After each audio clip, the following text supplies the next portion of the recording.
Larger than life কোনো একটা action হোক, খুব রিয়েলিস্টিক চাচ্ছিলেন তারা সবাই, স্পেশালি শাহিন ভাইয়া। সো আমার মনে হয় আমরা অনেক ট্রেনিং নিয়ে টিয়ে হয়তো অনেক ভালো করতে পারতাম, আরও অনেক, মানে ভালোর তো আসলে কোনো শেষ নেই, তবে আমরা চেষ্টা করেছি এন্টায়ার টিম।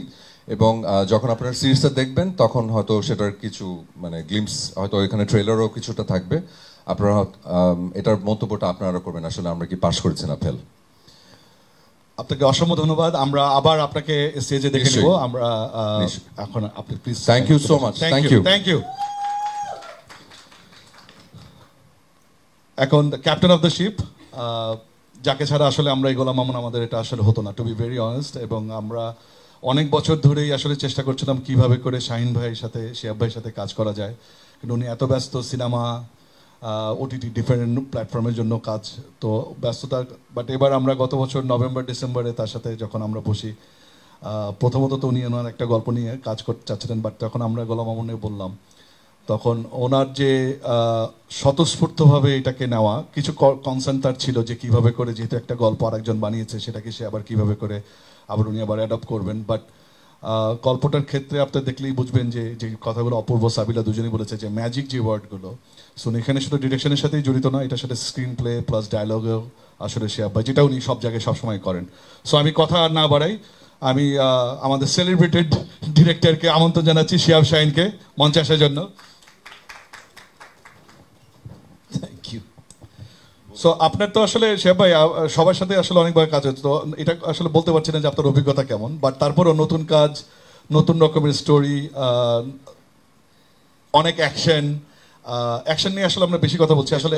হ্যাঁ, সো অ্যাকশন নিয়ে, বাট একটু ডিফারেন্ট টাইপের গল্প যেহেতু আপনি এবার করেছেন, অনেক আউটডোরে আমাদের আপনার শ্যুট করতে হয়েছে। সো আপনার অভিজ্ঞতা যদি গোলাম মামুনের ক্ষেত্রে যদি আমাদের সাথে একটু শেয়ার করেন। জীবন শেষ অভিজ্ঞতা হলো যে প্রচণ্ড রোদের মধ্যে শুটিং করেছি আমরা, যখন থেকে কাজ করছি প্রচণ্ড পরিশ্রম করে, পারবো না, প্রচণ্ড পরিশ্রম করে আমরা কাজ করেছি এবং অনেক কষ্ট করে কাজটা হয়েছে। অভিজ্ঞতাটা কষ্টকর খুব, তবে দিন শেষে আনন্দর। যে কোনো ভালো সৃষ্টি কষ্ট দেবে প্রথমেই, মানুষের জন্মই কষ্টের মধ্যে দিয়ে হয়।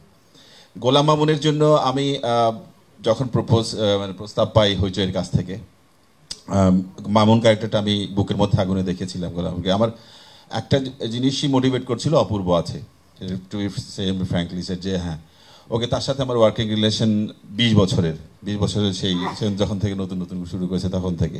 সো এটা একটা কমফোর্টেবল জায়গা ছিল যে হ্যাঁ অপূর্ব। এবং আমি তখন চেষ্টা করেছিলাম যে অপূর্বকে তো অনেকভাবে আমি দেখেছি, অপূর্ব প্রত্যেকটা মুভ আমার জানা, সে কখন কি করবে, কিভাবে করবে, কোন চোখে কোন দৃষ্টির কি মানে, সেটাও আমি জানি। তো আমি চেয়েছিলাম যে একটু নতুন করে, সম্পূর্ণ নতুনভাবে, নতুন লুকে অপূর্বকে আনবো। আর গোলাম মামুন ক্যারেক্টারটা যখন আমরা স্ক্রিন প্লে বা এই স্টেজে ছিলাম, তো এটা থ্যাঙ্কস টু তানিমুর রহমান অংশু, যে একটা ব্রিলিয়েন্ট ক্যারেক্টার সৃষ্টি করেছে গোলাম মামুন অ্যান্ড হইচইকে। সেটা আমি ওর সাথে কথা বলেছি, আমাকে গুড উইশ করেছে যে ঠিক আছে শিহাব ভাই, আপনি মোস্ট ওয়েলকাম। সো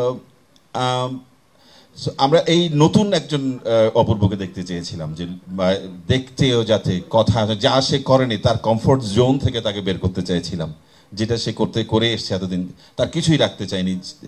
আমি প্রত্যেকবার শুটিংয়ে যাই করছিল, আমি না এটা আমি দেখছি অপূর্ব, এটা আমি দেখছি অপূর্ব, এটা আমি দেখছি, বারবার তাকে চ্যালেঞ্জ করছিলাম যে নতুন কিছু দাও, নতুন কোনোভাবে বলো। এবং আমি 100% চাইছিলাম, সে 150% দিয়েছে, 200% দিয়েছে। Thank you. আর আমার সাবিলার সাথে কাজের অভিজ্ঞতা অনেক দিনের, আই হেট হার, সে আমি তো খুব, মানে আমিও এক্সাইটেড ছিলাম যে সাবিলার সাথে প্রথম একটা ওটিটি প্ল্যাটফর্মে কাজ করবো নিয়ে। আমি একটা বলেছিলাম, মানেনি, করেনি, তবুও আমরা গেছি কাজটা করতে একটা জায়গায়। সো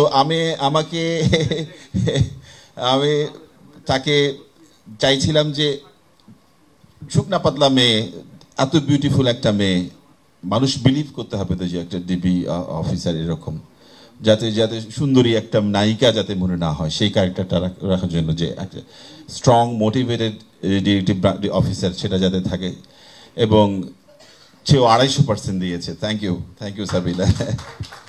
অনেক মানে প্রচুর দিন সময় দিয়েছে। তারা তো দিন গুনে গুনেই কাজ করে, কিন্তু সে দিনের রাখেনি, প্রতিদিন তার কল ছিল এবং প্রতিদিন এসছে। থ্যাংক ইউ বর্ষণ, তারা এভরিবডি 110%, 100% উপরে সবাই দিয়েছে, প্রত্যেকেই। বর্ষণ, সুষমা, সাকিব, প্রত্যেকেই তাদের কাজ। শার্লিন দীর্ঘদিন পর সে আসছে। শার্লিন চলে এসেছে, কি স্পয়লার দিলাম? না না, কোনো অসুবিধা, কোনো অসুবিধা, স্পয়লার না, স্পয়লার না। ওই স্পয়লার ও আরো 1.5 মাস আগে নিজেই দিয়ে দিচ্ছে। তো শার্লিন অনেকদিন পরে কাজ করছিল, সেও যথেষ্ট ছিল, ভাইয়া কিভাবে করবো। তো আমাদের যে ধরনের একটা সোফিয়া ক্যারেক্টারটা করছে, যেমন সোফিয়া দরকার ছিল আমরা তেমনই সোফিয়া পেয়েছি। Thank you Sharlene. তো প্রত্যেকের এই হইচইয়ের সাথে এটা দ্বিতীয় বা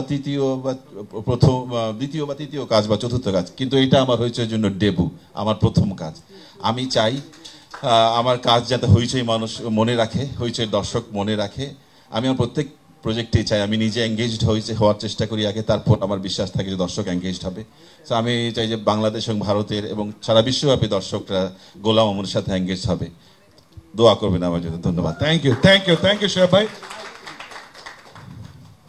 আচ্ছা, আমরা এখন যে কারণে সবাই এসেছি, আমরা ফার্স্ট টাইম আপনাদের সাথে অফিসিয়াল ট্রেলারটা আমরা আপনাদের সামনে দেখাচ্ছি। তার আগে জাস্ট একটু জানিয়ে রাখি, আমরা এটা পরপর 2বার দেখাবো, যাতে করে আপনারা সবাই ভালো করে আবার দেখতে পারেন। আমি একটু অনুরোধ করবো আমাদের ভলান্টিয়ার যারা আছেন, এই স্টেজের লাইটটা যদি একটু কাইন্ডলি কমিয়ে দেন, আর আপনাদের এই লাইট ফেস লাইটটা একটু যদি কমিয়ে দেন, যাতে করে দেখতে সুবিধা হয়।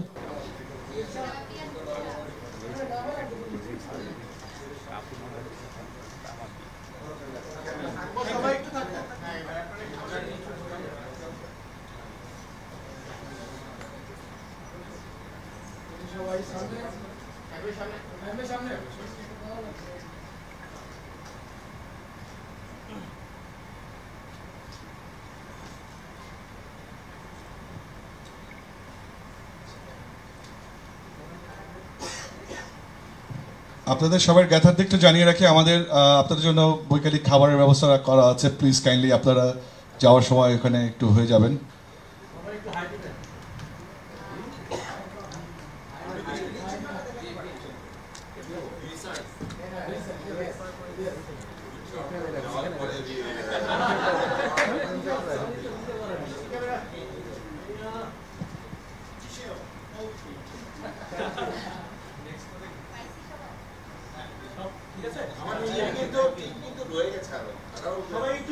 হ্যাঁ, বাকি যারা আমাদের যে টিম আছে কাইন্ডলি একটু চলে আসেন। এডি হিসাবে যারা ছিলেন আমাদের তারেক সেতু উপরে,